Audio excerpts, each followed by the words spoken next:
हमारा USP, unique selling point, वो तो ये रहा है कि ये ईमानदार लोग हैं, देशभक्त लोग हैं, अनुशासित लोग हैं। इसमें कोई कमी आती है तो उसकी प्रतिक्रिया बहुत होती है, इस बात को समझिए। कभी ऐसा नहीं होता था कि भारतीय जनता पार्टी के 3-3, 4-4 लोग अलग अलग बात बोले, अलग अलग भाषा बोले। इसकी पूरी चिंता करनी चाहिए कि हमारे प्रमुख नेता हो, चाहे सामान्य अलग अलग स्तर के नेता हो, सब एक स्वर से बोले। मल्टीपल वॉइसेस नहीं आने चाहिए। जब आलोचना करते हैं हमारे विरोधियों की, सरकारी पार्टी की, कांग्रेस पार्टी की, कि आप भ्रष्टाचार में डूबे हुए हैं, हमारे यहां पर जरा सी भी भनक किसी को लगे तो अब देखो कितना शोर मचाता है, और कितना शोर मचाता है ये स्वाभाविक है। लेकिन हमारी तरफ से मैं कहूंगा, हम जितने कठोर हैं उनके भ्रष्टाचार के बारे में, अपने यहां पर भी कोई कमी है तो उसमें भी वैसी कठोरता चाहिए।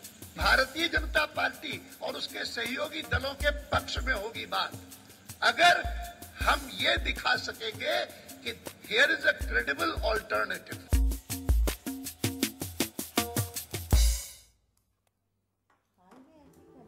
नमस्कार। बीजेपी फिर से चिंतन में बैठी थी। सूरजकुंड, जो अपने आर्ट क्राफ्ट हस्तशिल्प मेले के लिए देश भर में नामी है, उसी जगह फिलहाल पार्टी को नए तरीके से गढ़ने के लिए पार्टी के सभी बड़े नेता चिंतन कर रहे थे। 3 दिनों की कार्यकारिणी में कई मुद्दों पर बीजेपी नेता सोच विचार में लगे हुए थे, और अगर सीधे तौर पर देखें तो इस विचार विमर्श को हम आने वाले वक्त में विधानसभा चुनावों से जोड़कर देखेंगे। गुजरात में, हिमाचल प्रदेश में विधानसभा चुनाव है। फिर थोड़ा विस्तार करें तो 2014 के लोकसभा चुनाव की तैयारी भी देख सकते हैं। हालांकि सभी नेता ये भी कह रहे हैं कि मौजूदा यूपीए सरकार तब तक चलेगी भी नहीं, खुद अपने भार से गिर जाएगी, और बीजेपी इसके लिए तैयार है। ये भी दावा है बीजेपी की तरफ से। कॉन्फिडेंस है ये भी कि चुनाव होते ही वो यूपीए का पत्ता साफ कर देंगे।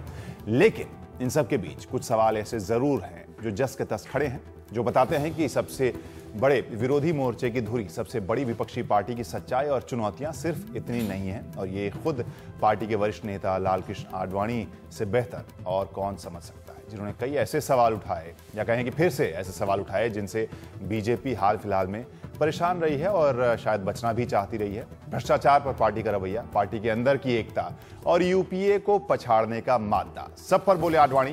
तो आज बड़ी खबर में चर्चा इसी मुद्दे पर है कि क्या अगले चुनाव में एनडीए पछाड़ पाएगी यूपीए को?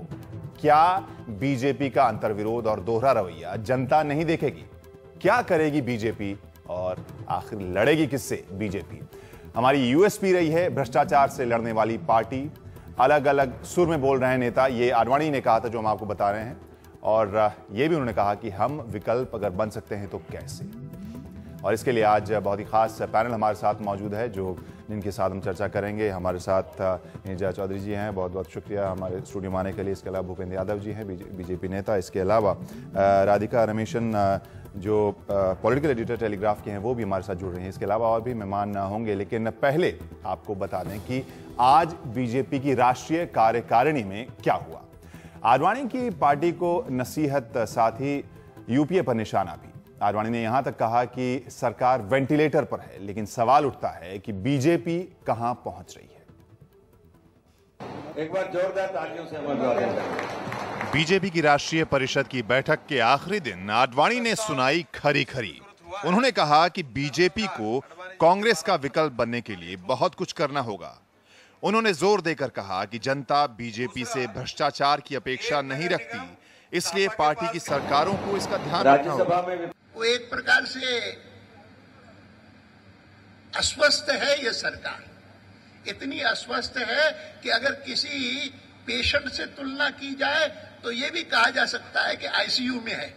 आडवाणी ने कहा कि वेंटिलेटर पर चल रही यूपीए सरकार जल्दी ही गिर जाएगी और बीजेपी को अपने लोकसभा उम्मीदवारों के नाम अभी से तय कर लेने चाहिए। बीजेपी ने सूरजकुंड के बाद अपनी रणनीति में बदलाव भी किया है। पार्टी यूपीए सरकार की नाकामियों के साथ अपना पॉजिटिव एजेंडा भी जनता में रखेगी। गुड इकोनॉमिक गवर्नेंस, ये बेसिक भारतीय जनता पार्टी की हमारी आइडियोलॉजी है। दीनदयाल उपाध्याय जी ने बताए हुए सोशियो इकोनॉमिक थिंकिंग के आधार पर रचनात्मक दृष्टि से विकास अभिमुख राजनीति करके हिंदुस्तान के भविष्य को बदलने का जो कार्य हमारे सभी मुख्यमंत्री और हमारे सरकारें कर रहे हैं, इसका पॉजिटिव प्रचार हमने लोगों में करना चाहिए। गडकरी के लिए मौका खास रहा क्योंकि अध्यक्ष का कार्यकाल 3 साल बढ़ाने के संशोधन पर मुहर लग गई है। हालांकि सबकी नजरें नरेंद्र मोदी पर ही लगी रहीं, जिन्होंने कोयला घोटाले पर सोनिया गांधी पर हमला किया। श्रीमती सोनिया गांधी के निजी सचिव सीमान अहमद पटेल के कहने पर एक कोयला आवंटन हुआ है। ये खबर एक अंग्रेजी अखबार में छपी थी। ये फोटो, वो खबर, इन सब से लगता है कि कांग्रेस पार्टी के अध्यक्ष का इन सारे मसलों में सीधा सीधा संबंध है और देश इन सवालों का जवाब चाहता है। मोदी चाहे अभी गुजरात के चुनाव में उलझे हों, लेकिन उनके निशाने पर केंद्र की यूपीए सरकार ही है। साफ है उनका इरादा खुद को बीजेपी के भीतर पीएम के दावेदारों में सबसे आगे करने का है और शायद इसीलिए आडवाणी कह रहे हैं कि सब साथ मिलकर चलें और एक सुर में बोलें। ये दूसरी बार है जब लालकृष्ण आडवाणी ने बीजेपी को कांग्रेस के विकल्प के रूप में स्थापित करने के लिए नसीहतें दी हैं। दरअसल भ्रष्टाचार के मुद्दे पर बीजेपी का दामन साफ नहीं दिखता। नेताओं की व्यक्तिगत महत्वाकांक्षाएं पार्टी के हित से भी ऊपर चली गई हैं। ऐसे में आडवाणी का यह बयान बीजेपी को नींद से जगाने की एक कोशिश लगती है। सूरजकुंड से Akhilesh Sharma, NDTV India. India's #1 news app just got even better. Download NDTV's new app. Fully optimized for retina display. Full screen view. Faster response time. And Sudoku. NDTV's new iPad app. Download now.